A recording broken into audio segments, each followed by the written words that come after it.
Hello and welcome to Surveyor Says, the podcast from the National Society of Professional Surveyors. Each week, we bring you fascinating guests that are involved in the profession of surveying. My name is Tim Burch, and I'm the Executive Director for the National Society of Professional Surveyors and your host for the podcast. Subscribe to the podcast on most of your favorite streaming platforms, as well as our podcast host, Podbean.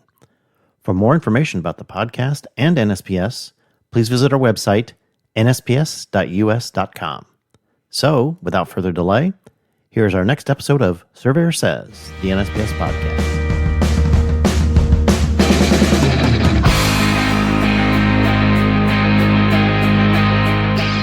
Hello and welcome to another episode of Surveyor Says. This is an interesting one because we're experimenting with video on location. So obviously we're not in the NSPS studios. We're not on Zoom.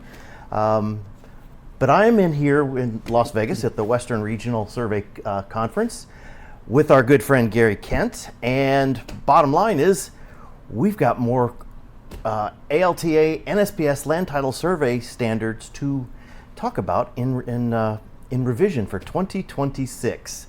So we left off, if you haven't already listened to 1, 2, and 3, please go back and check those out. We're ready for Section 4, Records Research. So, and I got to be honest with you, Gary, looking through it, there wasn't a lot of changes. I mean, there's one pretty good little chunk in there, but what precipitated even just that part about the purpose of a land title survey? Yeah, so interesting, Tim.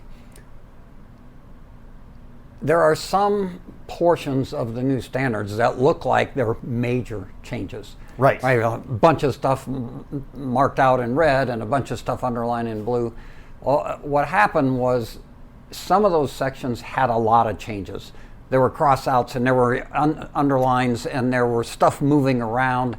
And yes, we decided it would be easier on people to just take a paragraph like that, strike the whole thing out, and put the new wording in. Right. It looks like that whole paragraph changed. Actually, it didn't. But what precipitated the line about given the purpose of a land title survey, which is to provide information to a title company, essentially, because lenders and owners or buyers want that standard, that general survey exception removed. So the purpose of a land title survey involves title insurance. Title. Hence the title. Hence the title. So the first part in that, in Section 4, the first item in there, it used to say complete copies of the most recent title commitment, or if a title commitment is not available, title evidence satisfactory to the insurer. I have always told people you have to have some kind of title work, and you have to have some kind of title work. So what we thought we would do is kind of reiterate that with that lead-in paragraph to say the reason we're doing this survey is because of title insurance. And that then flows through the rest of Section 4, and we get down to the bottom, which we'll get to. It talks about if certain things are not provided, then the surveyor has to do or may have to do certain other things. And one of the things that's not listed as if the surveyor is not provided this is the title commitment or the title evidence. Right. So the implication being, no, you have to have that. And so we kind of combined a couple of things to create that emphasis that we have to have some kind of title work. And that makes sense because, yes, I've been involved in surveys in the past where you are contractually obligated to create a land title survey, and the title never comes back around. Mm-hmm. But yet there was that insistence that you're still doing a land title survey, and to push back on the client and the lender and everybody else and go, but you didn't give me a title. I like that this has been further defined to say it's not a land title survey if it doesn't have a title. Yeah, and what I tell people is Fortunately, 99.5% of the time we have a title commitment. Right. That's that other 0.5% that can be problematic. One of them is we know that some people order a land title survey and we ask about title and they say, oh no, there's not going to be any title insurance. Well, there could be a couple things at play there. One of them might be that they don't understand the process, right? Right. Because I will sometimes ask them, was there a lender involved? Yeah, there's a lender. Well, I say to myself, there will be title, right? There will be a title commitment come along because the lender is going to insist on that. So if you're in that position, I just make sure my contract accounts for the fact that we may be going back and forth a little bit. The other one that happens is that sometimes somebody says, oh, I want a land title survey because some friend of mine told me that's the greatest survey ever, and I need to have this survey. And there's not a loan, there's not a sale, there's not a refi, there's nothing, right? Right. And maybe the property's been in the family a long time, and maybe they have nothing, right? In that case, I tell them, we can do a survey using these standards. Right. But I can't call it an ALTA NSPS land title survey because you're not giving me any title work. And I can't use the certification. Right. So that's one alternative. The other thing that can happen is, I give the example that in Indiana, when the state buys property, they don't get title insurance. Right? They self-insure, but they get an owner's and encumbrance report, which means they now know who to give the money to because they're buying the property, but they also know what's going to encumber the property. That's perfectly fine. Is that would you say that's equivalent to it's not equivalent, but it's gonna it's gonna have, it should have the same Schedule B2 items. Perfect. Okay. So that works. Somebody may say, well, all I've got, we're not doing a loan or whatever, but all I got is this old policy from when we bought the property 10 years ago. I'm fine with that. Mm-hmm. I'm perfectly fine, because one of the things that we have to do is we have to identify the title work on the face of the survey. So a lot of times surveyors, I'll hear from surveyors who say, well, I told them they have to order a new title commitment. And I'm like, it's not our place to tell people they have to order a title commitment, right? Because what a commitment is, we talked much earlier, a precursor to a policy. So if there's not going to be a policy, it doesn't really make sense to order a commitment. But I'm fine with an old policy, an old commitment, even an abstract, which would be a little odd these days. But anything that I can point to is, here's where my title evidence came from. Okay. Well, that makes I like that change, that addition there, because like you said, there's 99.5% of the time it's going to be straightforward, but there's these little anomalies that if somebody wants it, but to actually have this type of survey done, completed to the certification, it has to be done this way. Right. End of story. One of the things I did notice that was taken out, it says the current record descriptions of adjoiners to the properties to be surveyed, except where such adjoiners are lots in plotted recorded subdivisions. Is there any background on why that was struck? Yeah, so that got in years ago.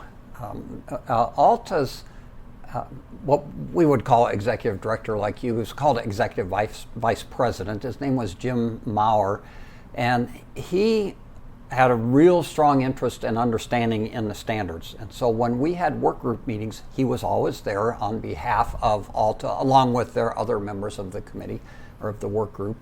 And his position was that if surveyors needed recorded documents, the title company should provide them, period, end of conversation. That was his position. Right. So I can remember being in that work group meeting saying, even adjoiner descriptions? And he said, absolutely.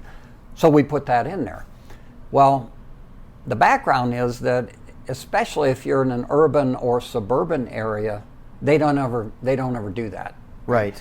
Not only that, they could charge for it if they wanted to, but generally they just don't. It's not it's not something they normally do. It's not in their kind of lane of what they're doing with the research in order to produce ultimately the policy. And so usually they don't. Now, maybe in rural areas they might, right? It's an abstract office across from the courthouse, so they just go over and get it. But the fact is, I think that in the huge majority of the time, surveyors are not provided that information anyway. And I think the second thing is in that every state that has survey standards, right, we have to look at the adjoining properties, right, to determine gaps, overlaps, or contiguity. And I suspect the states that don't have survey standards, California, mandatory standards, California, New York, Pennsylvania, Minnesota, states like that, I believe the normal standard of care is that they would have to look at adjoiners anyway, right? Right. And in fact, the standards call for that, right? The standards say you have to get that relationship. So our thinking was, hey, if we can get somebody else to do this research for us, good for us. But if they don't, we got to do it anyway. So it's normal course of business. It is. So it's what we do. We may get it from them. It may not be timely. We may not get it from them. They might want to charge us. We said, you know what?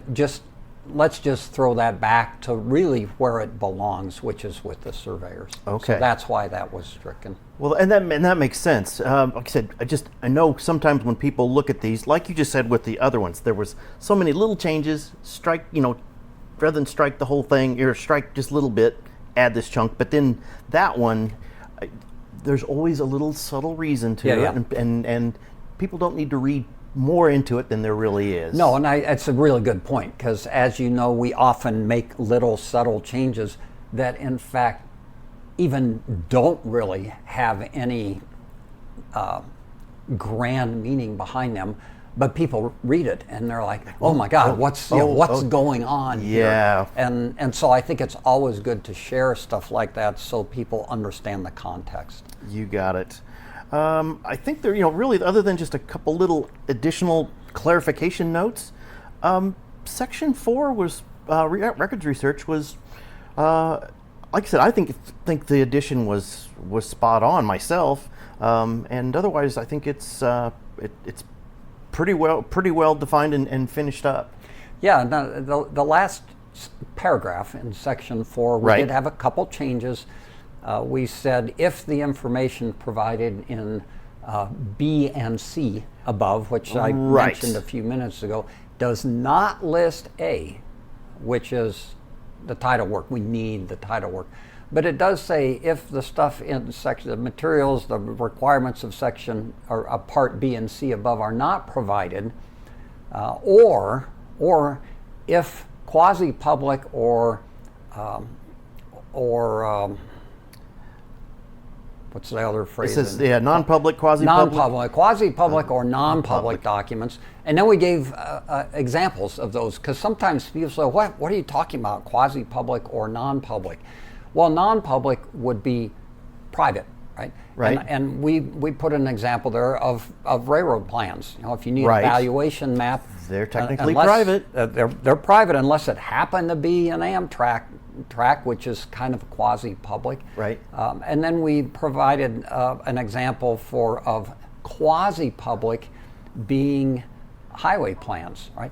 I mean, they're public documents in that they reside in a government office in the state DOT or whatever, but they're not recorded, so they're not in the normal sense of public documents. And sometimes we have to have those, right? If you're dealing on a survey with a right-of-way that was acquired by station offset, and you don't have those plans, you can't do the survey. And we had early on, I had some criticism over that. Oh, now surveyors have to do this research, and my comment is, there's nothing nowhere in any standard and any normal standard of care that says if we don't have the information that we need to do this survey, we can just go ahead and do a crappy survey without it. Exactly. and not get that information, right? So we have to get the information. I don't understand people say, oh, now we have to research highway plans.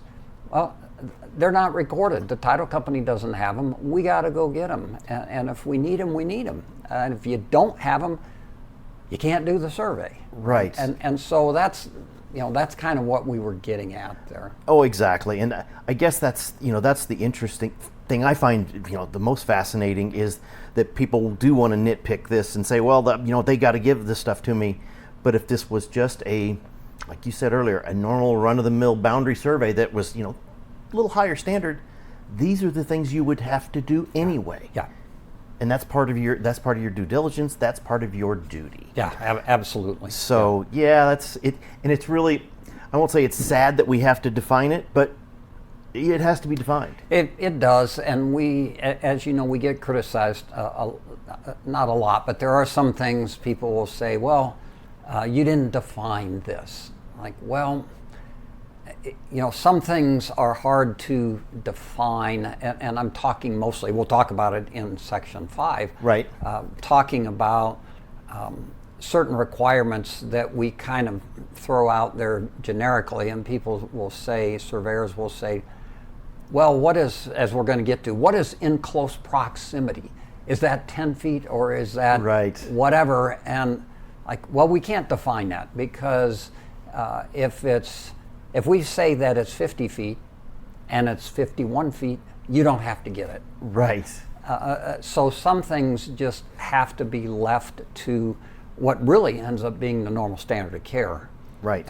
Right. So we read it and we do what's appropriate given the context of the standards. You bet.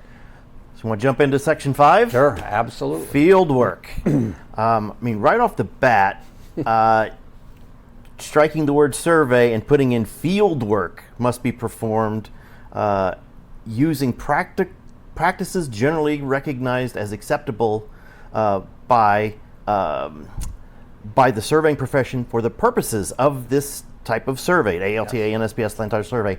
Like I said, unfortunately, it's too bad you have to spell it out to that degree, but if you're going to do it to the letter of the standard, you might as well have said it. So yeah, and that specific change was up until 2026. That said the same thing all the way back to 1962. It said the survey must be performed on the ground.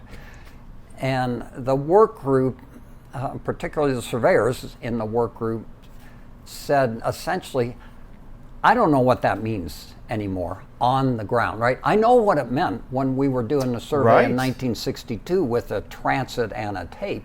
Yep. I know what that meant on the ground. But now there are people who are regularly using, for example, drones to collect information. We're using GPS, we're using LiDAR, we're using laser scanning. What does on the ground mean? And we decided that the standards should not be in the business of dictating this is acceptable, this isn't. We'll think about that, and next year we have to rethink it because there's new technology.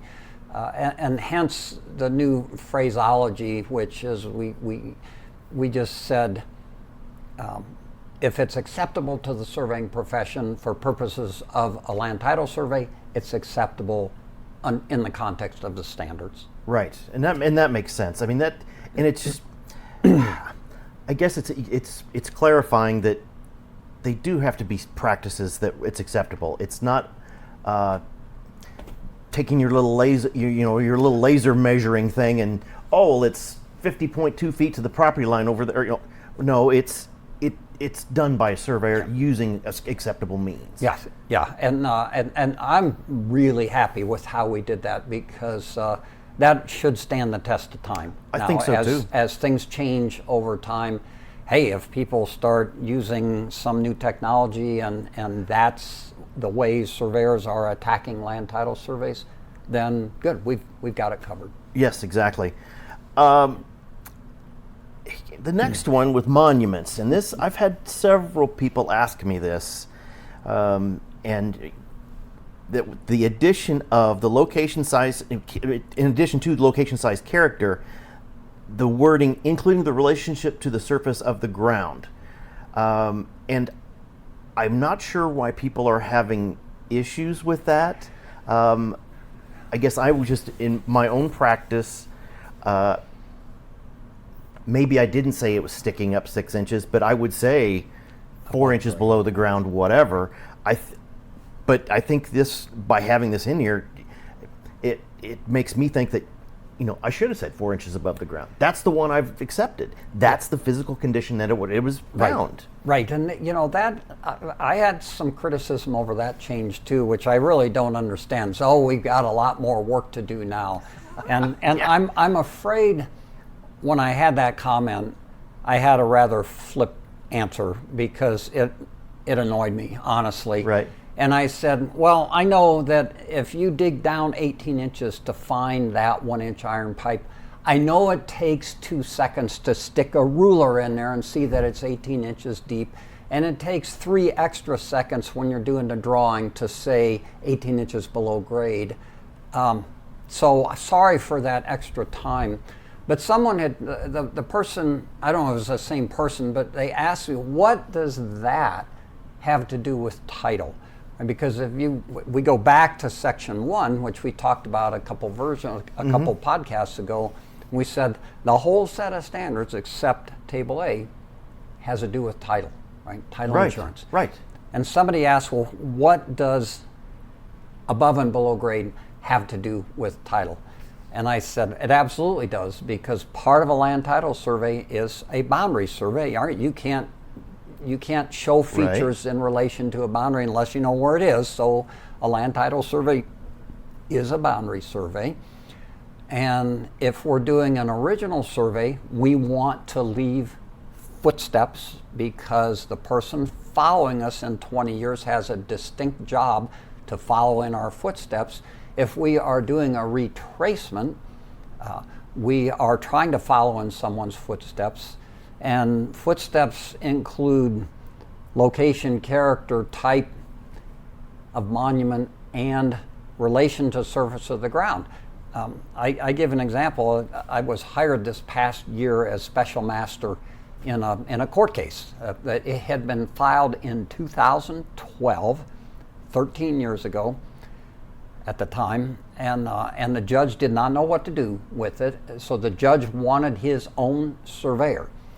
So the court essentially hired me, and I'm looking at 2 surveys, and I have to walk, 3/4 of a mile through the woods, over a creek, and across a field to look at the situation, and it called for 2 stones. It just said stones, right? So I've got my locator, and I've got, my tape and all my stuff, and I'm wondering, before I walk 3/4 of a mile, do I need to take a shovel with me, right? Are these stones a foot down? Are they 2 feet down? Where are they, right? Right. I took a shovel with me. It turned out they were at the surface. They were readily observable. But I thought, all they had to do was say at grade, above grade. Someone asked me, would that, technically that requirement, would it meet that requirement to say it was above grade or below grade, right, without giving a dimension? I look at it and say, technically, probably, right? Right. Because relationship to surface of the ground is it's above or it's below. I know what we had in mind was it's 6 inches below or 4 inches above grade or at grade, and it all has to do with footsteps. Right. So that's why that was put there. Well, and it makes sense. It does make sense because, if you find something 12 inches below grade, it's not, there again, you're going to disturb it. You're not going to raise that pipe up to ground level to where somebody can then find it easily. No, that is the condition in which it was found. Right. So just leave it alone. And people have said, okay, but over time that may change. Right? Yes. And I said, well, absolutely you might, but your survey has a field date on it, right? And so that relationship to surface of the ground is obviously as of the date of the field work.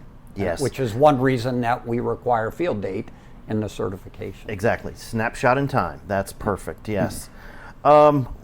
We go down, there was a small change in evidence of physical access, including vehicular access such as curb cuts and driveways. I guess the question there is vehicular access, because there's been issues with whether or not that was that type of access or not. So there are two things going on in that item, which was what, 5C? 5B3. 5B3. So two things there. We wanted to emphasize, number one, that item really is about vehicular access.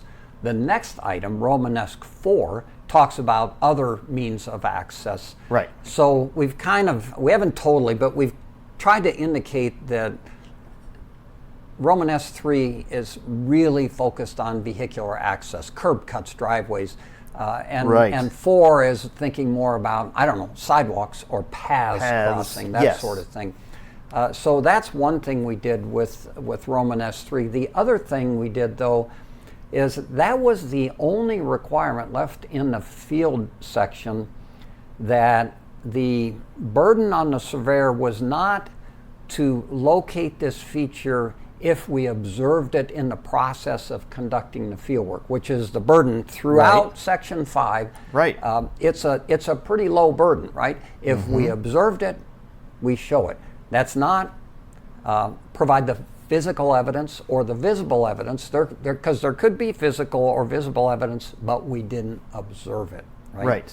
So this item was the only place left in Section 5 that we did not use that requirement of if observed in the process of conducting the fieldwork. We use the word visible, which is a higher requirement, again, because it might be visible, but you didn't observe it. There was a reason that it had been that way for the last couple of versions, but we decided this time it made more sense to make that requirement the same as every other one. Everything else. Which is if you observed it in the process of conducting the fieldwork. So we've kind of, now the entire Section 5 is consistent with that kind of burden on the surveyor. Yep, very good. Going on down then into Section C, lines of possession and improvements along the boundaries. Romanesque 1, we took out adjoiners and changed it to adjoining properties. Character and location of evidence of possession or occupation along the perimeter. By adjoiner, instead of adjoiners, it's adjoining properties. Yeah, so any clarification there? That was an interesting thing, right? We had a work group meeting, and I think this was one in DC, and one of the title people, as we were going through some of this, said, "What do you mean when you say adjoiner?" Which I think from a survey standpoint, we thought, well, that's a pretty crazy question coming from a title person, right? Well, what we found out is that in the title world, the adjoiner is the person who owns the property next door. Okay. We are concerned about the property, not the person. And so as a result, to eliminate any confusion throughout the standards, and there's, I don't know, 5 or 6 places that we change reference to adjoiners to adjoining properties. So that's one of those that people might wonder, oh, what's going on? Oh, yeah. Nothing's going on, right? We just wanted to clarify for those who might otherwise be confused, we're talking about the relationship with the adjoining property. Well, then that makes sense, because like you said, half of this is the title world. Yeah. And if they think of adjoiner as the party that is owning the property adjoining to this, well then, yeah, that's what that makes sense. And if you take that a step further, the relationship with the adjoiner, they'd be thinking like, what is an aunt or uncle or what? Right. So I think it was a good change. Is it friendly? Is it hostile? Exactly. Exactly. Right. Okay.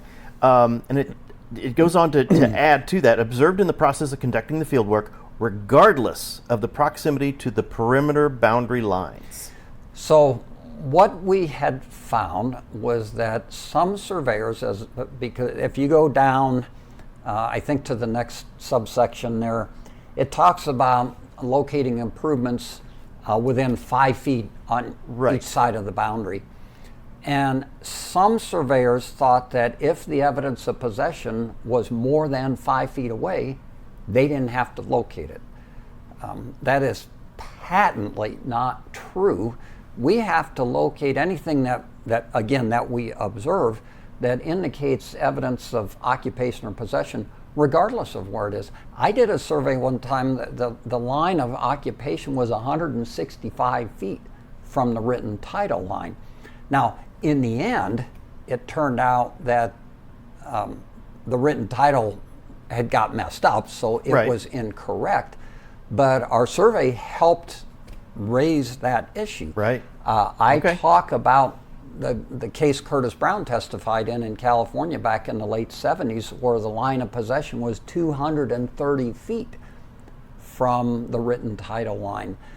So, one of the things that the title company is ensuring or taking exception to is if someone has a claim, a potential claim, an adverse possession claim, acquiescence or something, onto our property. So their fence is 5 feet onto our property.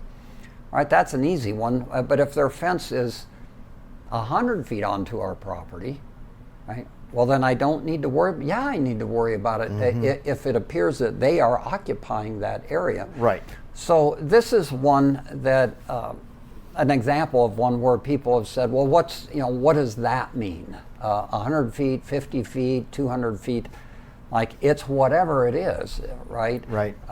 This is one that if the line of possession is 150 feet back in the woods, maybe you didn't see it, right? And then a claim comes along and now they're looking at you saying, hey, you didn't show us that fence. Now we might have a normal standard of care issue. Right. Right.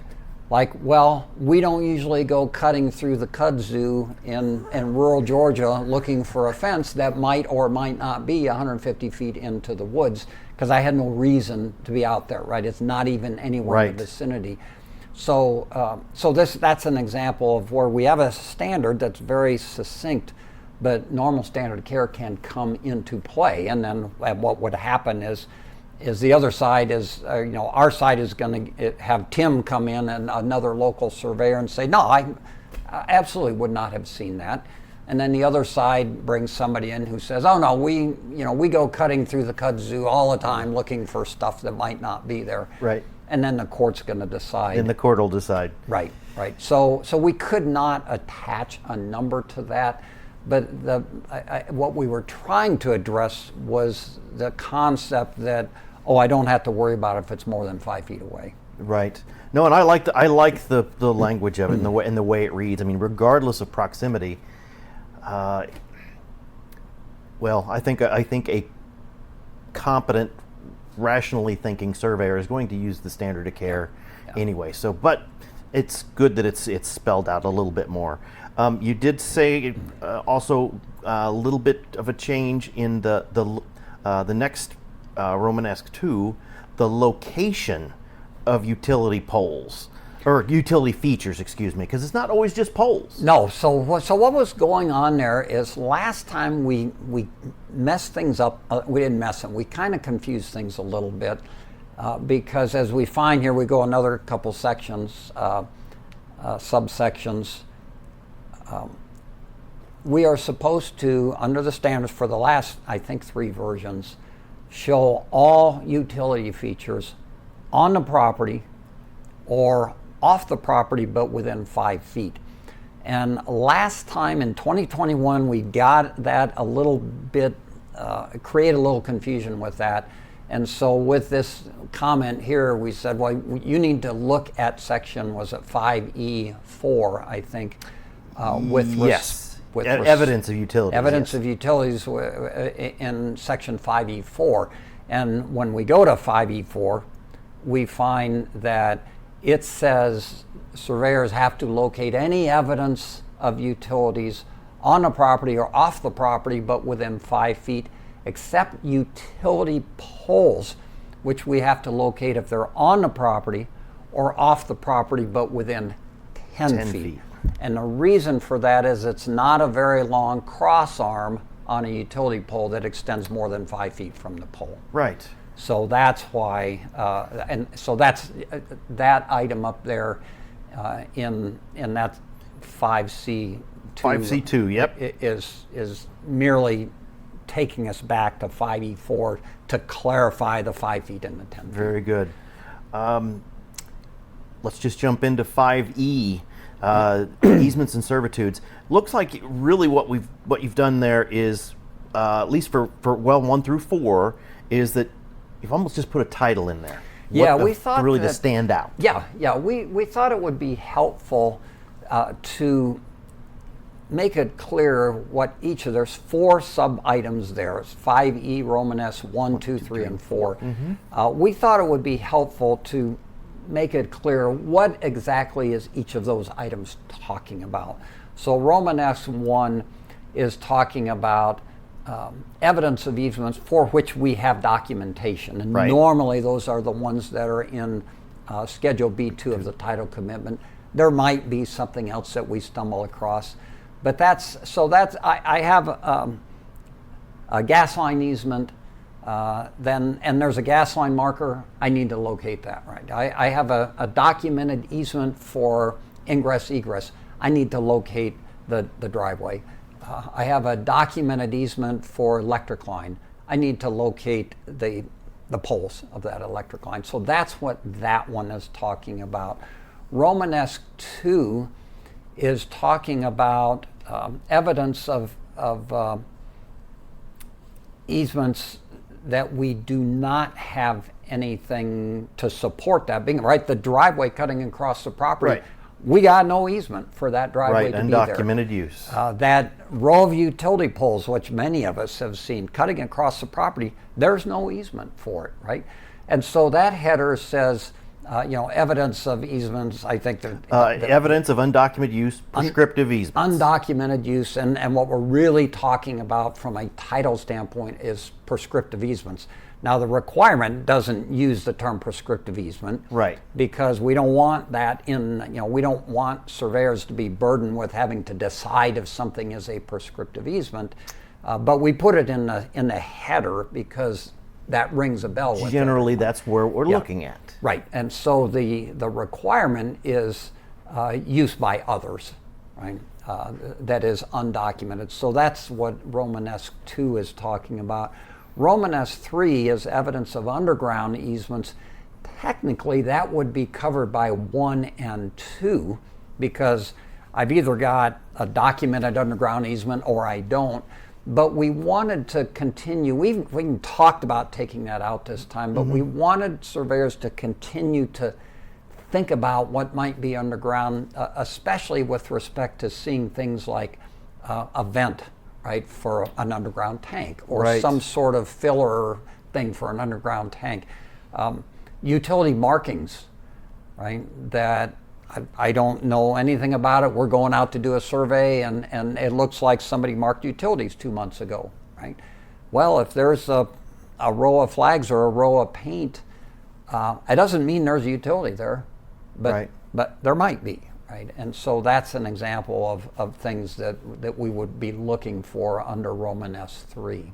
Well, and I think that's still important, and I'm glad you didn't take it out because to me that's still the duty of the surveyor. If you see something, if you observe something, why wouldn't you want to document that? Yeah.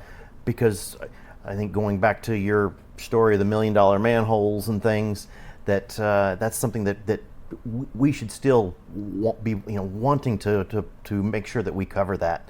Then Romanesque 4, evidence of utilities. Yeah, so Romanesque 4, that evidence of utilities, I think has been in there this is, I think, the 3rd version. I think we put that in 2011. The issue there was that there were a couple of occasions that I personally was familiar with, the manhole situation, and another one I'm familiar with, where a surveyor, prior to having to locate all utilities on the property, they had observed something and didn't show it because the client did not ask for Table A, Item 11, right? Didn't ask for utility information, so they didn't show it. The problem in both cases was that utility feature was also evidence of a use by others, evidence of a prescriptive easement, basically. And surveyor didn't show it, and in their defense, they said, I didn't have to show it. That was a utility. They didn't request utilities. I would say that's true, but you did have to show it because it was evidence of a use by others, right? Right. And so we got thinking about, the field crew that's out there in the field, looking at that manhole, saying, "Gosh, I wonder if that's important." And if they get it right, we're all good. And if they get it wrong, I just got sued for $1 million, right? And so we decided that every utility feature could be evidence of an easement, right? So let's help surveyors stay out of trouble by just saying, you know what, if you see that manhole, that valve, that meter, the clean out, the transformer, the pedestal, the guy wire, locate it and show it on the survey. That way you got it covered. And right. That means everything on the property, all utility features observed on the property and off the property but within 5 feet. Or if it's a utility pole, 10 feet. Yeah. Very good. So that's the background. Now, I had an interesting contact just in the last few days from a title officer with an underwriter. I won't say which one it was. And they were trying to they were looking at the new standards, and this isn't something that was new to them. This didn't change. We've always said utilities since 2011. But they are trying to provide guidance to their agents on, when you're looking at that survey, what should trigger an exception.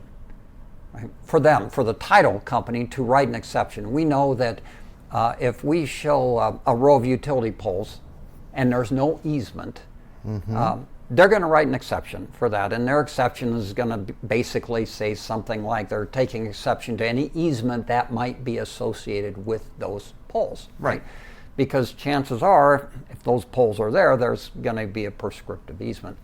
So his question was, well, where do we stop? He said, we've got some people who think, you show a pedestal, we should write an exception for that. You show a manhole, we should write an exception. You show anything, write exceptions. And then they've got, 80 exceptions for a meter and a valve and that sort of thing. Right. And so I exchanged emails with them and said, well, unfortunately, none of us always knows, and that's why we put the requirement in.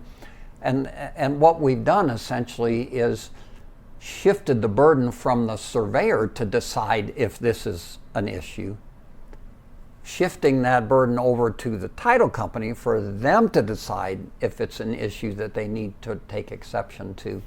And my guidance to him was, if it appears to be a service line, nobody's probably going to worry about that. And if it's something cutting across the property, then you probably do want something. But it was an interesting thing, and I'm hoping to stay engaged with them. I even offered to go, you're going to have a meeting or something. I said, on my own time, I'll come and sit with you and all of your team, and we can talk about this. But it was a great question because it gets to the whole title issue, which is we're doing this survey so they can identify potential title problems, and they're essentially getting so much information that they're having trouble deciding what should we identify as a title problem, and what do we not care about. And I mean, it's a great question, and we can't totally answer, but we can give them some guidance. Well, and this will pretty much wrap up section 5. But I guess to that point, and the title companies being a little more particular, a little more direct on some of these things, and I'm not saying that property wasn't worth, an incredible amount of money in years past, but it just seems like it's elevated, and when we're talking about significant figures on these properties and the liability going into insuring them and lending money on them, I can't say that I blame them for not wanting to be walking that line. Right. It's interesting. They tend to be conservative, But they also tend to bend to the will of the lenders who don't want exceptions on there. And so they kind of walk this fine line, and they're constantly looking at risk reward, and they have actuaries just like other insurance companies, and so sometimes they will not write an exception when they probably would rather, right? Because the lender has beat them about the head and shoulders. But then there's other times they may write exceptions. They're like, yeah, that's probably not something you need to worry about. But one of the things, and I think I alluded to this maybe in our very first podcast, and I even told this person who I was exchanging emails with, I have good friends in the title world who have told me what I already knew, which is there aren't very many people left in the title world, at least in the average title agency, who can pick up a land title survey and understand what they're looking at. Right. I mean, that's just a fact. And so this question that he's asking takes on even more importance because they truly don't know. So I'm hoping to stay engaged with them and help them out. It's not anything that impacts us as surveyors because we have our standards, we know what we're going to do, but it would be nice to try and help them do their work also, which is really what the new table that we'll talk about later on is exactly. about too. Well, on that note, that's sections 4 and 5. That's a pretty good little chunk. Stick around. We're going to end up coming back. The next couple of sections we'll cover in the next podcast. So, Gary, once again, thank you. We appreciate you going through this step by step. It's been very, very helpful, at least to me, and I know the feedback we're getting, it's been very, very helpful. So, but we'll be back shortly. If wherever you listen to this podcast or watch this on YouTube, hit the subscribe button, and we'll see you soon. Thanks.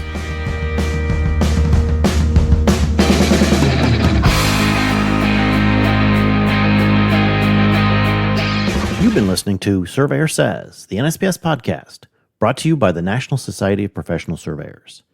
If you have any questions about today's episode or any other topic, please email us at info@nsps.us.com, as we are here to help. Subscribe to the podcast on most of your favorite streaming platforms, as well as our podcast host, Podbean. For more information about the podcast and NSPS, please visit our website, nsps.us.com. And remember, it's a great day to be a surveyor.